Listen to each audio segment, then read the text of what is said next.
Hi, let's talk about shooting in outdoor natural light. When you first point your camera at people, outside in natural light is one of the easiest ways to get started.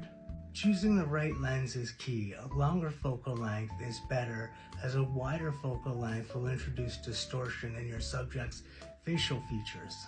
Distortion will also be noticed around the edges of large group shots.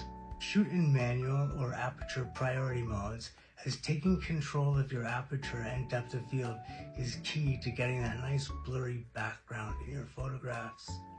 You may have heard the term golden hour. Well, this applies to shooting at sunrise or sunset, half an hour before or 45 after each occurrence.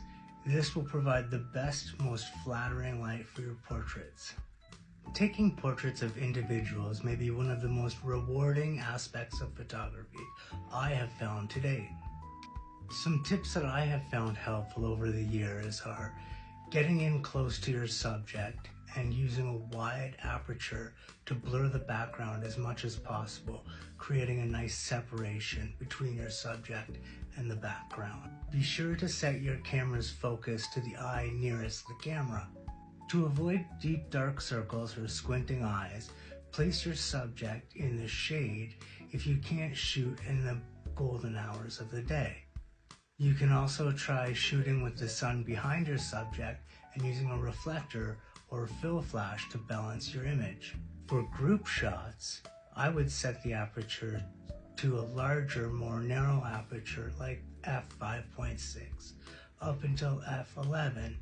This will provide enough sharpness to cover the depth of all of your subjects while still leaving a little bit of room for some background blur.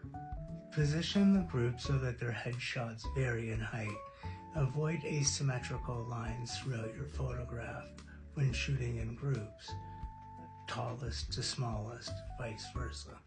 As with individual portraits, try to place your group in the shade, or if you cannot, place with the sun directly behind your group to create a nice rim light while using a reflector or fill flash to balance the image. Thank you so much for watching and listening to my videos.